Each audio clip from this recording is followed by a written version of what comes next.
Hello నమస్తే, నేను journalist YNR. America అధ్యక్షుడిగా ట్రంప్ బాధ్యతలు తీసుకున్న తర్వాత తీసుకుంటున్న ప్రతి నిర్ణయం కూడా ప్రపంచవ్యాప్తంగా చాలా పెద్ద చర్చకు దారితీస్తోంది. ప్రపంచ దేశాలపైన ప్రభావం చూపిస్తోంది. ఇప్పటివరకు ట్రంప్కు సంబంధించి తీసుకున్న నిర్ణయాలు, వీసాలు, వాటికి సంబంధించిన ఇబ్బందులు, తర్వాత అక్కడ చదువుకోవడానికి అక్కడ ఉండే గ్రీన్ కార్డులు, వీటికి సంబంధించిన ఇష్యూస్ మాత్రమే చూసాం. తాజాగా ట్రేడ్ వార్కు సంబంధించిన ప్రకటనలు అయితే విన్నాం, కానీ ట్రేడ్ వార్ ప్రస్తుతం ఫోర్స్లోకి వస్తోంది. ఈ ట్రేడ్ వార్ ఫోర్స్లోకి వస్తే ఆయా దేశాలపైన ఉండే ఇంపాక్ట్ ఏంటి, ఆయా దేశాలు ఏ రకంగా నష్టపోబోతున్నాయి అనే విషయాలు ఈరోజు మాట్లాడదాం రాహుల్ రెడ్డి గారితో. రాహుల్ రెడ్డి గారు మనతో పాటు జాయిన్ అవుతున్నారు. సార్ నమస్తే, వెల్కమ్ టు. నమస్కారం అండి. ఏంటి ట్రంప్ డెసిషన్స్ ఆల్మోస్ట్ ఫోర్స్లోకి వచ్చేసాయి. ప్రకటించిన టారిఫ్లు అన్ని ఇంప్లిమెంట్ అవుతాయి అనుకుంటున్నారా? 25% కొన్ని కంట్రీస్ పైన పెట్టాడు. ఫస్ట్ మీరు ట్రేడ్ వార్ అంటుంటారు కదా, ట్రేడ్ వార్ అంటే యుద్ధం. రెండు వైపులు జరిగింది. యుద్ధంలో రెండు వైపులు జరుగుతుంది. దీన్ని మొదలు ఎవరు పెట్టినరు? ఇండియాకు యుఎస్కి మధ్యలో మొదలు ఎవరు పెట్టిన మాట్లాడదాం. పెట్టింది ఇండియానే, యుఎస్ కాదు. ట్రంప్ ఇప్పుడు వచ్చిండండి. ట్రంప్ ఏమంటాడంటే, మా దగ్గర నుంచి మేము ఒక వస్తువు ఇక్కడ పంపిస్తే మీరేమో దాని మీద టారిఫ్ వేస్తుండ్రు. మీ ఇండియా నుంచి మా దగ్గర పంపిస్తే మేము టారిఫ్ వేస్తలేము, మేము ఇప్పుడు వేస్తాను అంటాడు. మీరు ఏ కూడా వద్దాం లేదు కదా, సంవత్సరాల నుంచి ఏం చేశారు, దశాబ్దాలుగా జరుగుతుంది కదా ఇది. అంటే 90s నుంచి నడుస్తుంది. అంటే దశాబ్దాలు 90s కాదు 80s నుంచి కూడా అన్యాయం అవుతుంటే అన్యాయం పడి ఉండమంటారా? ఇన్ని రోజుల నుంచి ఉన్న అమెరికా ప్రెసిడెంట్ ఎవరికి ఇది అన్యాయం అని అనిపించలేదా? మీకు సింపుల్ చెప్తానండి. ఇప్పుడు మీ దగ్గర నుంచి మహేంద్ర ట్రాక్టర్ పంపుతారు, మీరు దాని మీద మేము టారిఫ్ వేయం. ఓకే, మేమేమో ఫోర్డ్ ట్రాక్టర్ కిట్ పంపుతాం, మీరు 50% దాని మీద టారిఫ్ వేస్తారు. అన్యాయమా కాదా? డెఫినెట్గా ఫెయిర్గా. ఇప్పుడు ట్రంప్ ఏమంటాడు, ఓకే మీకు ఒక ఆప్షన్ ఇస్తా, మా ఫోర్డ్ ట్రాక్టర్ మీద మీరు టారిఫ్ వేయకండి, మేము మహేంద్ర మీద వేయం. ఒకవేళ కనుక మీరు ఫోర్డ్ మీద వేసిన అనుకోండి, మేము మహేంద్ర మీద వేస్తాం. తప్పంటారా అది? డెఫినెట్గా నో. బట్ ప్రొసీజర్ అంత రాంగ్గా వెళ్ళిపోతుందని ఇప్పుడు ఇండియా కొన్ని ప్రొడక్ట్స్ పైన అది వేరే విషయం, ప్రొసీజర్ అన్నది. కానీ ఏదైతే ఇన్నేళ్ళ నుంచి తప్పు అవుతా వస్తుందో అది కరెక్ట్ చేయడానికి ట్రై చేస్తుండు. సరే, అంత తొందర చేయాలన్నా చేయొద్దన్నది ఒపీనియన్ వేరే. అందరు అగ్రీ అయ్యేది ఏంటంటే, మీ ఇండియా మా మీద టారిఫ్ వేస్తాను, మరి మేమెందుకు టారిఫ్ వేయద్దు, మేము కూడా టారిఫ్ వేయాలి కదా. అది మెయిన్ ఇష్యూ ఇక్కడ. బట్ ఇండియా అంటే సరే, ఇండియాతో పాటు ఆల్మోస్ట్ అన్ని కంట్రీస్ అదే పరిస్థితి ఉన్నట్టుంది కదా. ప్రతి కంట్రీ అంతే అండి, ఆల్మోస్ట్ అన్ని కంట్రీ అంతే. అన్ని అంటే 198 కంట్రీస్ పర్సెంటేజ్ డిఫరెన్స్ ఉండొచ్చు. పర్సెంటేజ్ కొన్ని కంట్రీస్ మేము కూడా ఎక్సెస్ ఉన్నా పర్లేదు అది. కానీ మనం పర్టికులర్గా ఇండియా గురించి మాట్లాడదు. సరే, మనం వేరే కంట్రీ కూడా గురించి మాట్లాడవచ్చు. మనం కెనడా, మెక్సికో అవన్నీ కూడా అట్నే ఉన్న సిచ్యువేషన్. ఎన్నేళ్ళని మేము ట్రేడ్ డెఫిషియట్ చేయగలుగుతాం? మేము కూడా సర్వైవ్ కావాలి కదా. మీ దగ్గర వచ్చిన గూడ్స్ అన్ని, మీ చీప్ గూడ్స్ అన్ని మా దగ్గరకు వస్తున్నాయి, మా చీప్ గూడ్స్ మీ దగ్గర రానిస్తలేరు. ఇప్పుడు మా విస్కీ మా దగ్గర ఈజీ ప్రొడక్షన్ అయితే, ఎందుకంటే మాకు అక్కడ విస్కీ ప్రొడక్షన్ క్లైమేట్ కండిషన్స్ కానివ్వండి, వచ్చే దానికి కావాల్సిన గ్రెయిన్ కానివ్వండి, దానికి కావాల్సిన బ్యారెల్స్ కానివ్వండి, బర్బాన్ విస్కీ కావాల్సిన బ్యారెల్స్ కానివ్వండి, ఆ ఓక్ బ్యారెల్స్ ఏవైతే ఉంటాయో అక్కడ చాలా కన్సెషన్ రేటుగా దొరుకుతాయి. అవి మీకు పంపించవచ్చు. మీరు ఏం చేస్తారు, వాటి మీద 150% ట్యాక్స్ పెడతారు. 50 నుంచి 150 డిపెండ్స్ ఆన్ 150% ట్యాక్స్ పెడతారు. మీరు పంపించే ఎక్విప్మెంట్, ఇప్పుడు మీరు మాకు ఫార్మసీ పంపిస్తారు, ఇది జనరిక్ డ్రింక్స్ బాగా పంపిస్తా అంటారు, అవి మాకు పంపిస్తే వాటి మీద మీరు ట్యాక్స్ వేయద్దంటారు. అదే మేము విస్కీ పంపిస్తున్నామో మీరు ట్యాక్స్ వేయాలంటారు. మీరు మెడిసిన్ పంపిస్తే మీరు వద్దంటారు. సో ఫార్మా గురించి ఎట్లా టాపిక్ తెచ్చారు? ఫార్మా ఇండస్ట్రీ వరల్డ్లో ఇండియా టాప్గా ఉంది ఇప్పుడు. అవునండి, ఆల్మోస్ట్ ఇండియా జనరిక్ డ్రగ్స్ జనరిక్లో మనది number 1. India is the number 1 exporter. Number 1. Hyderabad, Telugu states ఇంకెక్కువ. హైదరాబాద్, మహారాష్ట్ర బాగా ఎక్కువ కాంట్రిబ్యూషన్ ఉంది. సో ఇంటి ఫార్మా ఇండస్ట్రీ ప్రమాదంలో ఉందా ఇప్పుడు అమెరికా వేస్తున్న ట్యాక్స్ల కారణంగా? ఇప్పుడైతే మరి ట్రంప్ చెప్పే ప్రకారం 13% టారిఫ్ వేస్తా అంటాడు ఫార్మసీ కంపెనీ మీద. 13%. మరి అది బేర్ చేసే కెపాసిటీ ఉన్న కంపెనీస్ ఏమో 13% తింటాయి. ఇక ఏం చేయలేవు. లేని కంపెనీస్ ఆల్రెడీ మాకు కొందరు కాల్ చేసిండ్రు. వాళ్ళు ఏమంటారు, మేము అక్కడ వచ్చి అక్కడనే ఇండస్ట్రీ పెడతామండి, ఈ 13% కానీ ఈ ట్యాక్స్ మేము పడలేము, ఈ టారిఫ్ మేము పడలేము, మీ దగ్గరనే వచ్చి మీ దగ్గరనే మేము కెమికల్స్ ఆయన తయారు చేసి అక్కడనే మేము ఫార్మసీ అమ్ముకుంటామని వాళ్ళు మొదలుపెట్టింది, డిస్కషన్ మొదలుపెట్టిన. మరి ట్రంప్ ఉద్దేశం ఏంది?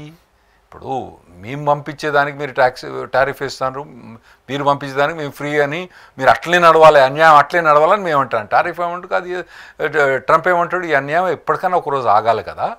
ఇప్పుడు ఇటువంటి టారిఫ్స్ ఏవైతే రిటాలియేటరీ ఇది యాక్చువల్లీ మేము రిటాలియేటరీ టారిఫ్స్ మీరేమంటే మీరు యాక్చువల్లీ మేమే రిటాలి మీరు వాళ్ళు మేమేమంటున్నామంటే మీరు టారిఫ్ వేయకండి మేము టారిఫ్ వేయకండి ఒప్పుకుందాం ఫ్రీ ట్రేడ్ పెట్టుకుందాం దాదాపుగా ఫ్రీ అంటే కొన్ని వాటి మీద అవసరం ఉంటుందిలేండి అటువంటి వాటి కాకపోతే కానీ 90% మటుకు ఫ్రీ ట్రేడ్ పెట్టుకుందాం అన్నట్టుగా మేము మాట్లాడతాం మేమంటే లేదు మీ ఎప్పటి నుంచో మేము ఇండియా వాళ్ళు అమెరికా వాళ్ళని అన్యాయం చేస్తున్నాం అట్లే నడవాలి కానీ ఇండియానే పెద్ద మార్కెట్ కదా సార్, గ్లోబల్ మార్కెట్ కదా. మీరు అమెరికా అయినా ఇంకెవరైనా అమ్ముకోవడానికి సంబంధించి మొత్తం వరల్డ్ పాపులేషన్ లో ఆల్మోస్ట్ 25%. అదే కదా మేము చెప్పేది, ఇండియా మమ్మల్ని అమ్మనేసలేరని కదా బాధ. మీరు మా దగ్గర అమ్ముకోవాలంటే మా దగ్గర తప్ప వేరే ఎక్కడ అమ్మలేరు, మేము మీకు అమ్మేది తక్కువగా వచ్చాం బహుశా. లేదు ఇప్పుడు ప్రస్తుతము ట్రేడ్ బ్యాలెన్స్ ఇండియాకే $40-50 బిలియన్ ఇండియాకే ట్రేడ్ బ్యాలెన్స్ ఉంది. అంటే మీ యుఎస్ ఎంతైతే ఇండియాకు ఎక్స్పోర్ట్ చేస్తుందో అంతకన్నా ఎక్కువ ఇండియా యుఎస్కి ఎక్స్పోర్ట్ చేస్తుంది ఇప్పుడు. చేస్తుంది. అంటే ఇప్పుడు మా దగ్గర కొన్ని కంపెనీస్ ఉంటాయిలేండి. ఇప్పుడు మీ దగ్గర మెయిన్ ఇంపోర్ట్ మా యుఎస్ నుంచి ఇండియా నుంచి ఇంపోర్ట్ చేసేది ఏంటంటే service sector, especially IT sector చాలా మంది ఎక్స్పోర్ట్ యుఎస్కే ఉంటుంది. ఫార్మసీ ఉంది, చాలా సెకండరీ వస్తుంది కానీ ఫార్మసీ కూడా పెద్ద సెక్టరే. ఈ 2 సెక్టర్స్ పెద్ద సెక్టర్స్. ఫార్మసీ కూడా ఐటీ సెక్టర్ కూడా మొత్తం ఇండియాకి ఎక్స్పోర్ట్ చేస్తారు, యుఎస్ కూడా ఎక్స్పోర్ట్ చేస్తారు. కానీ ట్రేడ్ బ్యాలెన్స్ ఏదైతే ఉందో $40-50 బిలియన్ ట్రేడ్ బ్యాలెన్స్ ఉంది.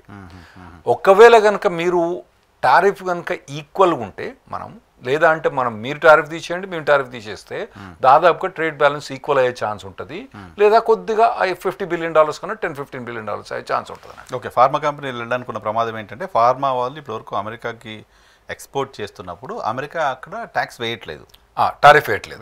అవును, టారిఫ్ ఇప్పుడు టారిఫ్ పెడుతుంది కాబట్టి ఇక్కడ నుంచి ఎక్స్పోర్ట్ చేస్తున్న వాళ్ళకి కూడా బర్డెన్ అయింది కాబట్టి ఇక్కడ కంపెనీస్ తీసుకెళ్ళి అమెరికాలో పెట్టాలని అనుకుంటారు. అవును, అయితే అక్కడ వాళ్ళ కొందరు అమెరికన్స్ చెప్పేది ఏంటంటే మాకు ఇప్పుడు మరి మెడిసిన్స్ ఇదివరకు $10 పెట్టేది ఇప్పుడు $14 అయింది, ఎక్స్పెన్స్ అయింది. మరి ఇప్పుడు ఈ $4 అన్నది ఇండియన్ కంపెనీ తింటుందా లేదా మీ అక్కడ కస్టమర్స్ తినాలా అన్నది ఒక ఆర్గ్యుమెంట్ అక్కడ. అయితే ట్రంప్ ఏమంటాడు, అరే మరి మేము పంపించే ఎక్స్పోర్ట్స్ వాళ్ళు ట్యాక్స్ చేస్తాను కదా, వాళ్ళు దాన్ని తీసేయమని చెప్పండి. బట్ ఫార్మా అనేది అది మిగతా ట్రాన్స్పోర్ట్ లాగా మిగతా బిజినెస్ లాగా చూడలేం కదా. అది అంటే ఇక ప్రతిదీ చాలా ఉంటాయి, లైఫ్ సేవింగ్ డ్రగ్స్ వాళ్ళకి వేరే ఎక్సెప్షన్ ఇవ్వచ్చు. ఇవన్నీ జనరిక్ డ్రగ్స్ కదా, ఇండియా పెద్ద లైఫ్ సేవింగ్ డ్రగ్స్ ఎక్కువ వచ్చేది అన్ని జనరిక్ డ్రగ్స్గా ఉంటాయి.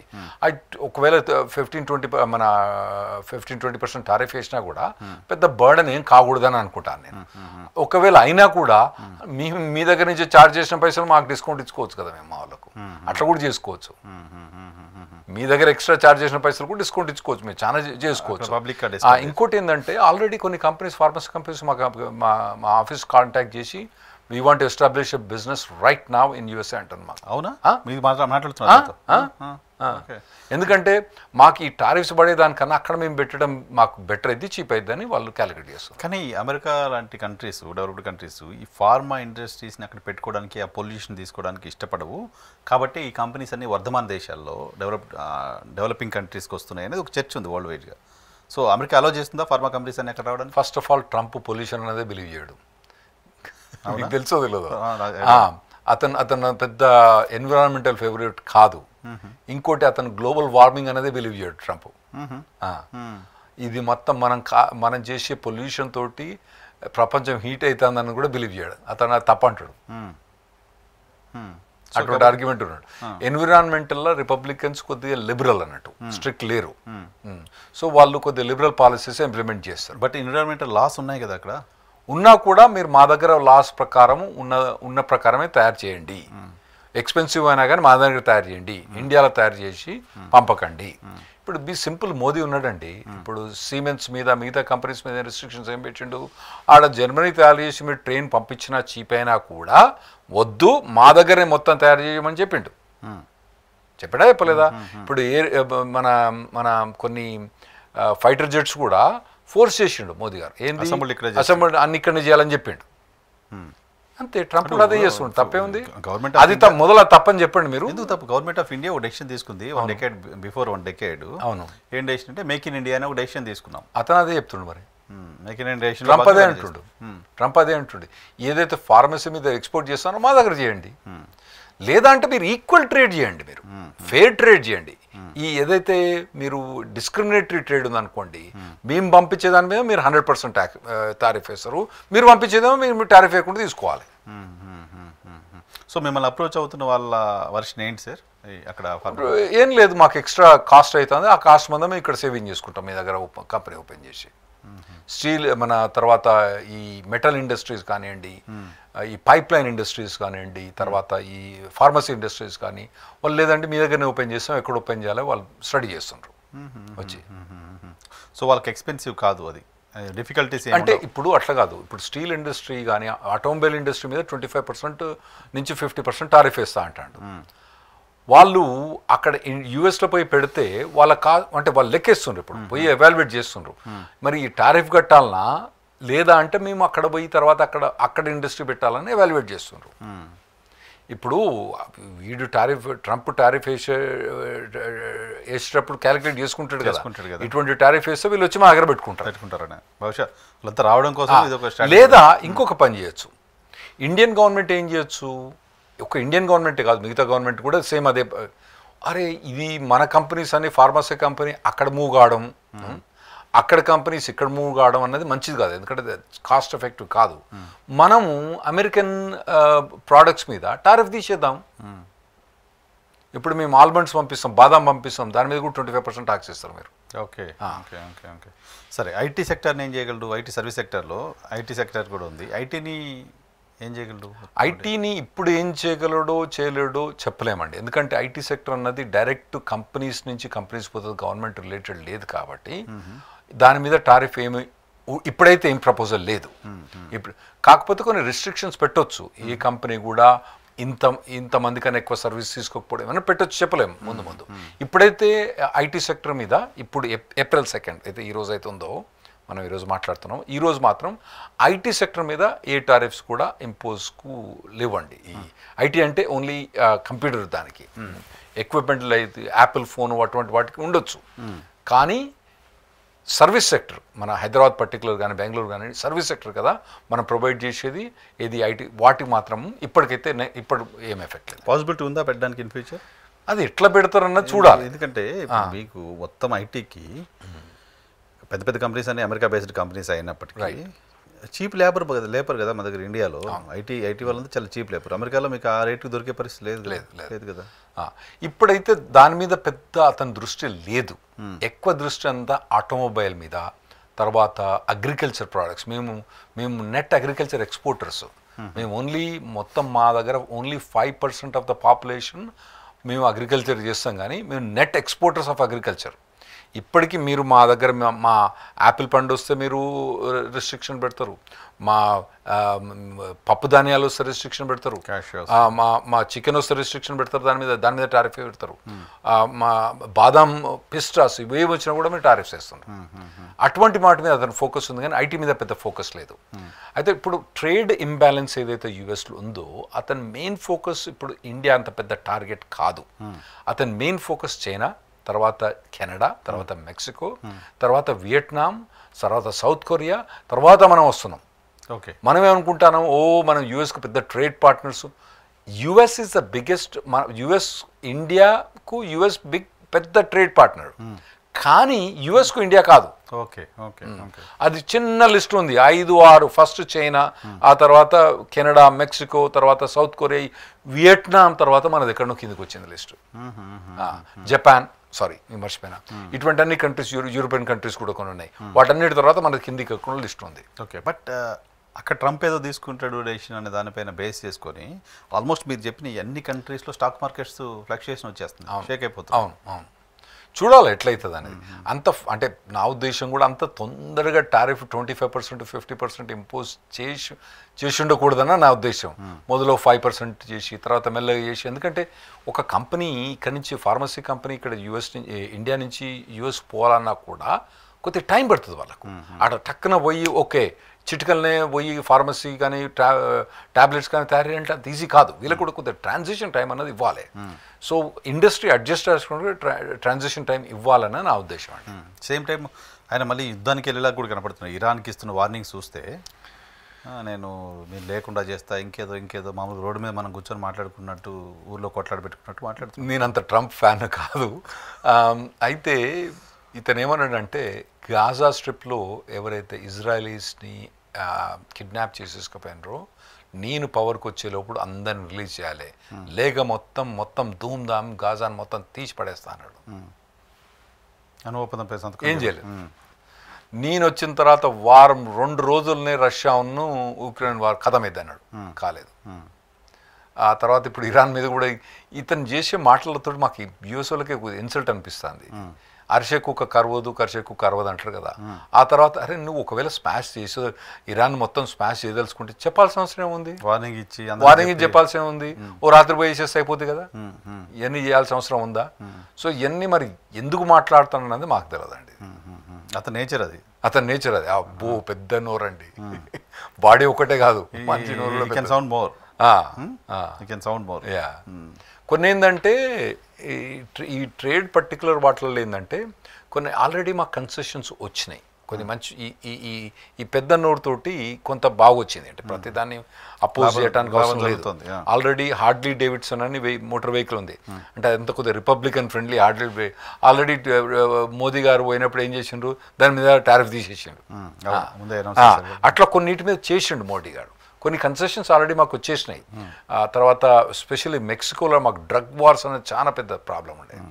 డ్రగ్ వార్స్ తర్వాత ఇల్లీగల్ వాళ్ళు అక్కడి నుంచి వస్తూ అంటున్నట్టు ఒక 10,000 మంది మిలిటరీని వాళ్ళు అక్కడ పెట్టి దాన్ని కంట్రోల్ చేసి పెట్టిండ్రు. సో అటువంటి ప్రొవిజన్స్ అన్ని బాగానే చేసిండ్రు. కొన్ని పెద్ద డ్రగ్ లార్డ్స్ని అరెస్ట్ చేసి అమెరికాకి పంపించేసిన వాళ్ళని. అట్లా కొన్ని కన్సెషన్స్ మాకు వచ్చినాయి. మరి ఆ కన్సెషన్ కోసం ఇతడు మాట్లాడుతుండ తెలియదు మనకు. ఇప్పుడు మీ దగ్గరికి వచ్చి 100 రూపాయలు ఏమంటే ఇయ్యరు కదా, నీ తల బలకు కొడతా, లేదంటే 100 రూపాయలు ఏమంటే మెల్లగిస్తా అంటారు కదా. అట్లా ఇతను బెదిరించి తీసుకుంటాడని నేను అనుకుంటా. మెక్సికో వైపు నుంచి పూర్తిగా వలసలు ఆగిపోయాయి సార్ ట్రంప్ వచ్చిన తర్వాత? చాలా మటుకు ఆగిపోయినండి. నేను అది ఒక 70 to 80% ఇల్లీగల్ వలసలు ఆగిపోయినాయి. అసలు ఇప్పుడు ఉన్న వాళ్ళే భయపడతాను కదండి, అక్కడ ఇల్లీగల్ ఉన్న వాళ్ళే భయపడతాను. వాళ్ళు అక్కడి నుంచి వీళ్ళు వచ్చి ఏం చేస్తారు?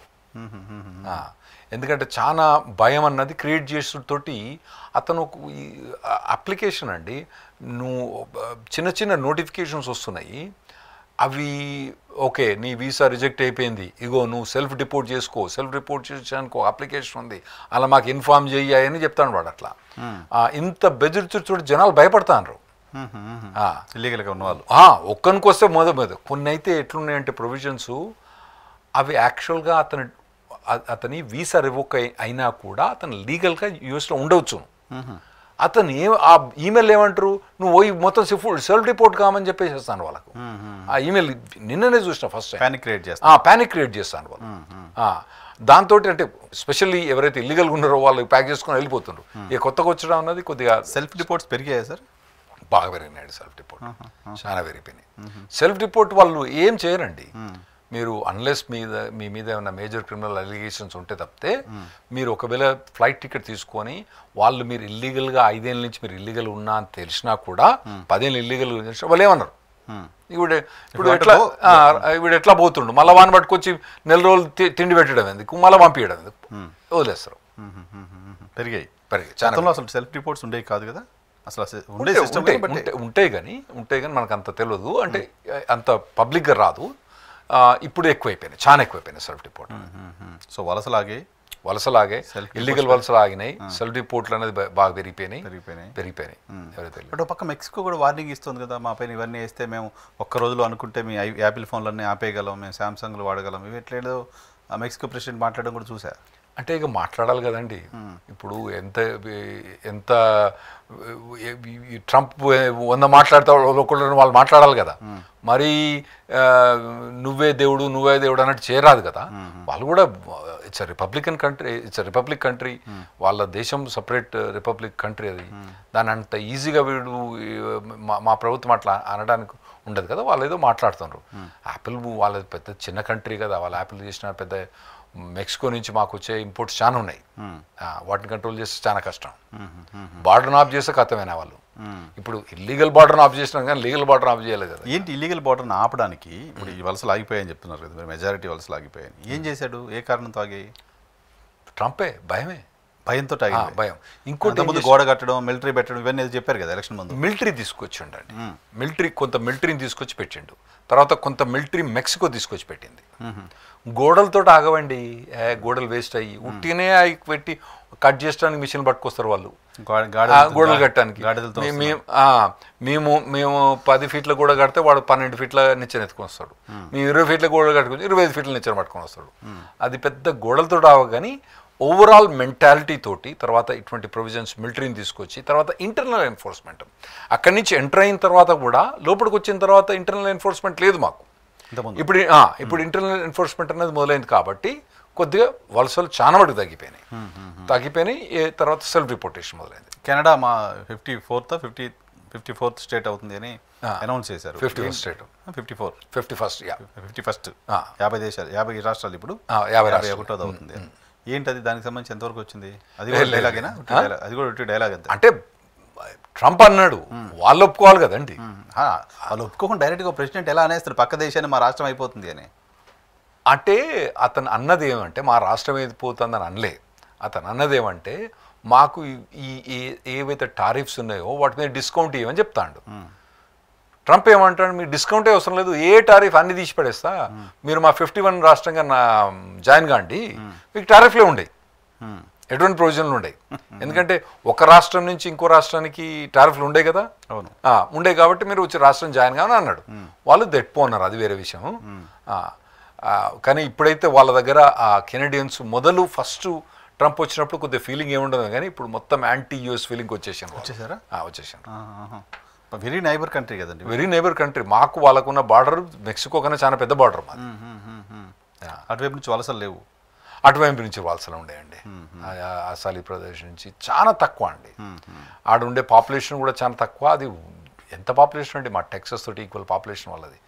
కంట్రీ మా యూఎస్కి అంత పెద్ద కంట్రీ. బట్ అంతా చలి ఉన్న కంట్రీ కదా. అయితే వాళ్ళు 100 మా యుఎస్ బార్డర్ 100 మైల్స్నే వాళ్ళ 90% పాపులేషన్ 100 మైల్స్నే ఉంటుందండి. ఓకే, బార్డర్లోనే ఉంటుంది.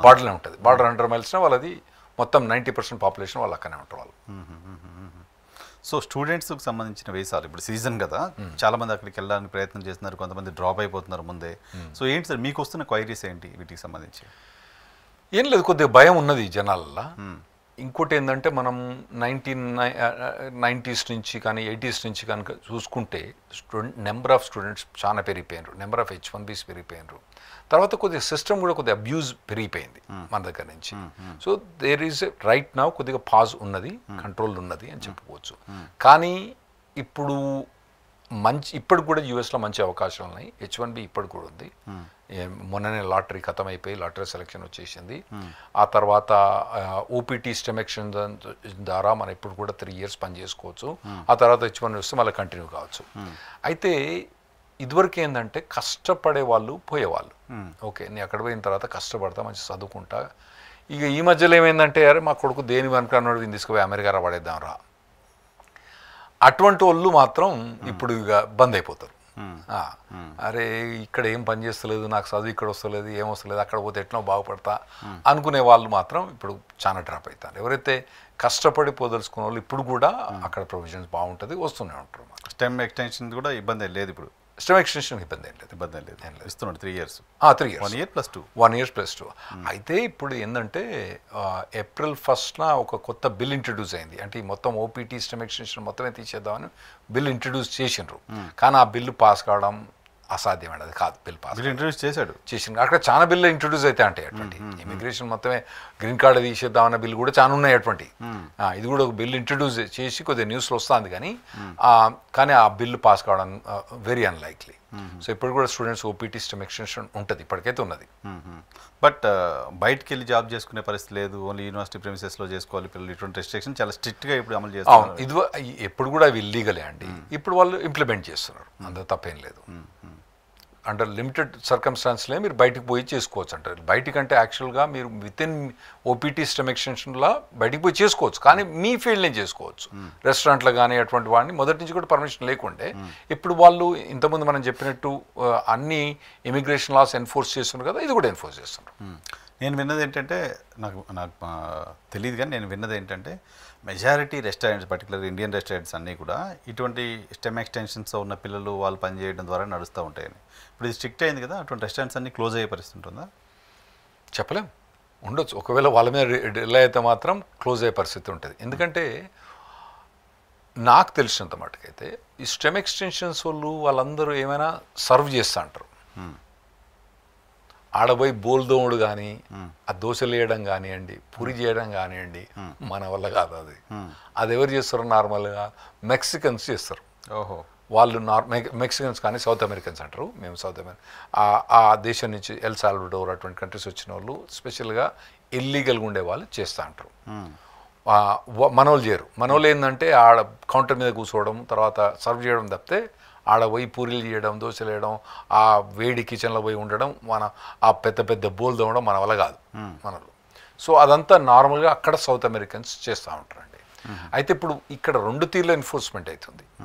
స్టూడెంట్ వీసా మీద వచ్చిన వాళ్ళు రెస్టారెంట్లో పని చేయకుండా ఉండడం, తర్వాత ఈ ఇల్లీగల్గా పనిచేసే వాళ్ళని కూడా ఎన్ఫోర్స్మెంట్ అయ్యే ఛాన్స్ ఉంది అంటున్నా. ఎందుకు ఛాన్స్ ఉంది అంటున్నా అంటే, ఇదిగో పులి అదిగో తోక అన్నట్టు వీళ్ళు ఏమంటారు, రెస్టారెంట్ల మీద రైడ్లు అయినాయి అని. ఏదో ఒక రెస్టారెంట్ మీద 1-2 రెస్టారెంట్, అంటే మరి యూఎస్ఏ ఇంత ఎన్ని రెస్టారెంట్స్ ఉన్నాయండి, 40% of the US people every day బయట తింటారు. 40% ఆఫ్ ద పీపుల్ బయట తింటారు. ఇట్స్ అ హ్యూజ్ ఎకానమీ అండి. అయితే అందులో ఏదో ఒకటో రెస్టారెంట్ మీద రైడ్ అయింది. అయితే దాన్ని కూడా మేము అనుకున్నాం ఏంది అని. ఇక ఆ రెస్టారెంట్ మీద రైడ్ కాగానే అదిగో పులి అదిగో తోక అని బాగానే ప్రచారం వచ్చింది. యాక్చువల్గా వాళ్ళ ఇమిగ్రేషన్ కస్టమ్ ఎన్ఫోర్స్మెంట్ ఏం చేశానంటే, వాళ్ళు ఇప్పుడు ఇల్లీగల్ వాళ్ళ మీద కానీ ఇల్లీగల్ పనిచేసే వాళ్ళ మీద కానీ టార్గెట్ ఇంత మటుకు చేయలేదు. ఇల్లీగల్గా వర్క్ చేసిన వాళ్ళ మీద టార్గెట్ పర్టికులర్ స్టూడెంట్స్ అటువంటి ఎవరు చేస్తున్నారు చేయలే. ఎందుకంటే వాళ్ళ లిస్ట్లో వేరే వాళ్ళు హై ప్రయారిటీ ఉన్నారు, వీళ్ళు లో ప్రయారిటీ అన్నట్టు. హై ప్రయారిటీ ఎవరంటే, ఎవరైతే క్రిమినల్ యాక్టివిటీస్ చేసి ఉన్న వాళ్ళు, ఎవరైతే కొద్దిగా క్రిమినల్ అంటే ట్రాఫిక్ టికెట్స్ ఇటువంటివి కావు, మేజర్ దొంగతనాలు తర్వాత రాబరీస్ అటువంటి చేసిన వాళ్ళు ఉన్నారో అటువంటి వారిని ఇప్పుడు క్యాచ్ చేసుకొని బయటపడేస్తున్నారు. అయితే ఇప్పుడు మీరు ఇల్లీగల్గా ఉన్నారనుకోండి, ఆ రెస్టారెంట్లో పనిచేస్తారు, ఆడెవడు దొంగున్నాడు అక్కడ, వాన పట్టుకోవడానికి పోయినరు. పోయినప్పుడు మీరు అక్కడ పక్కన ఉన్నారు, ఓకే, మిమ్మల్ని కూడా లోపడేసుకో, యాక్సిడెంటల్గా జరుగుతుంది అంతే. తప్పితే వైఎన్ఆర్ గారిని పట్టుకుందాము, అతను ఇల్లీగల్గా ఉన్నాడు, అతను ఇల్లీగల్గా రెస్టారెంట్లో పనిచేస్తున్నాడని మాత్రం ఇప్పటి మటుకైతే టార్గెట్ చేయలేదు. ఇంకా ముందు టార్గెట్ చేస్తారంటే టార్గెట్ చేస్తారని వాళ్ళు చెప్తున్నారు. It may okay. ఇంకా మీకు వస్తున్న క్వైరీస్ ఏంటి సార్? జనరల్గా ఈ వీసాలకు సంబంధించి వస్తున్న క్వైరీస్ ఏంటి? భయభ్రాంతులు.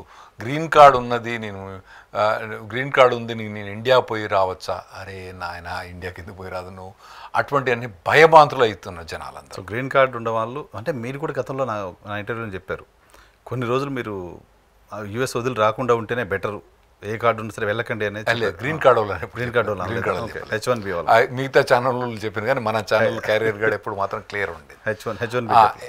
H1B వీసా తీసుకోవడానికి యూఎస్కి వస్తే మాత్రం రావద్దని చెప్పినాం.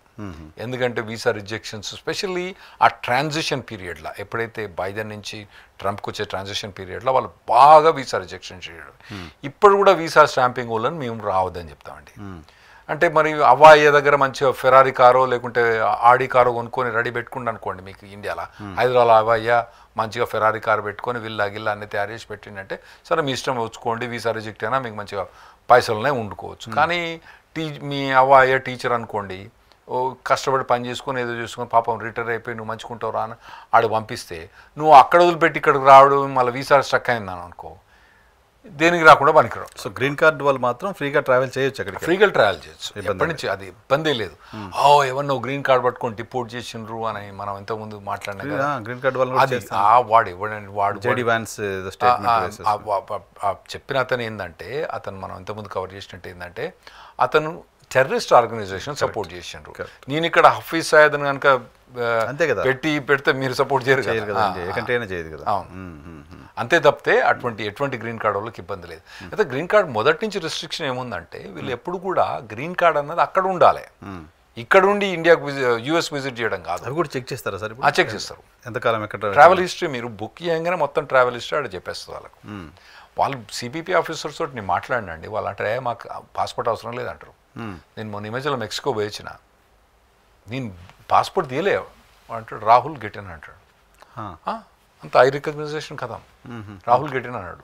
వాడు ఏం మాట్లాడలేదు అసలు, పాస్పోర్ట్ తీయలే, నేను జేబులోకి వెళ్ళి పాస్పోర్ట్ తీయలేదు.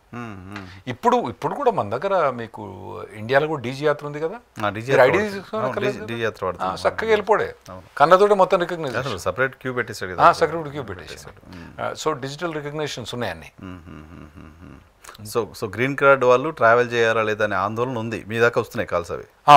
వస్తున్నాయి, వస్తున్నాయి. కానీ గ్రీన్ కార్డ్ వాళ్ళు యూఎస్ నుంచి ఒకవేళ ఎవరు కూడా 6 months కన్నా 180 days కన్నా తక్కువ ఇండియా ట్రావెల్ చేసి మళ్ళీ యూఎస్కు వెనుకకు వస్తే ఎటువంటి ఇబ్బంది కూడా లేదండి. ఓకే, క్రాస్ అవుతే 6 months క్రాస్ అయితే నేను లాయర్ని కాంటాక్ట్ చేయమని చెప్తా, ఎందుకంటే అది మొదటి నుంచి ఉన్నది రెస్ట్రిక్షన్, కొత్తగా ఏం లేదు. కాకపోతే ఈ మధ్యలో ఎక్కువ ఇంప్లిమెంట్ చేస్తానని చెప్పి వాళ్ళు అంటున్నారు. ఎన్ఫోర్స్మెంట్ ఎక్కువ ఉంటుంది. 6 months కన్నా తక్కువ ఉంటే మీరు లాయర్ని కాంటాక్ట్ చేసిన అవసరం లేదు, మీరు కొట్టుకో.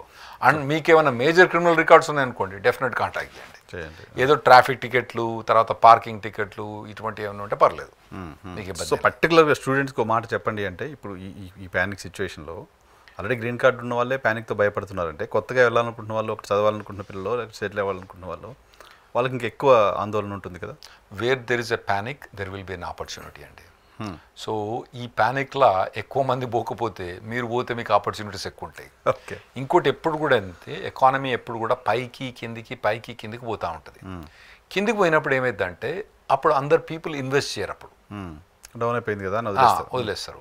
సో ఇప్పుడు మీరు ఇన్వెస్ట్ చేయండి ఎడ్యుకేషన్ మీద, ఇది టైం మీకు. ఎందుకంటే సాఫ్ట్వేర్ ఇండస్ట్రీ, సాఫ్ట్వేర్ పడిపోయి ఉండొచ్చు, ఆర్టిఫిషియల్ ఇంటెలిజెన్స్ వస్తుంది. అయితే నేను ఈ మధ్యలో అనుకున్నా, ఆర్టిఫిషియల్ ఇంటెలిజెన్స్లో కూడా చాలా డిఫరెంట్ ఉన్నాయండి ప్రోగ్రామ్ చేసేటి. సో అటువంటివన్నీ కూడా డెవలప్ అవుతున్నాయని చెప్పి బాగా వింటున్నాను. సో ఇప్పుడు ఆపర్చునిటీ ఎప్పుడైతే ఎవరు పోదురో అప్పుడు పోయిన అనుకోండి, మీకు అక్కడ జాబ్ ఆపర్చునిటీస్ ఈజీగా ఉంటాయి. సో ఇప్పుడు వెళ్ళడానికి సంబంధించి పూర్తిగా బ్యారియర్స్ ఏం లేవు. ఇప్పుడు కూడా F1 వీసా మీకు ఇష్యూ అవుతుంది, ఓపీటీ ఉంది, స్టెమ్ ఎక్స్టెన్షన్ ఉంది, H1B లాటరీ మొన్ననే ఖతమైంది. అంటే మీకు అంతకుముందే H1B లాటరీ అని అందరికి తెలిసిందే.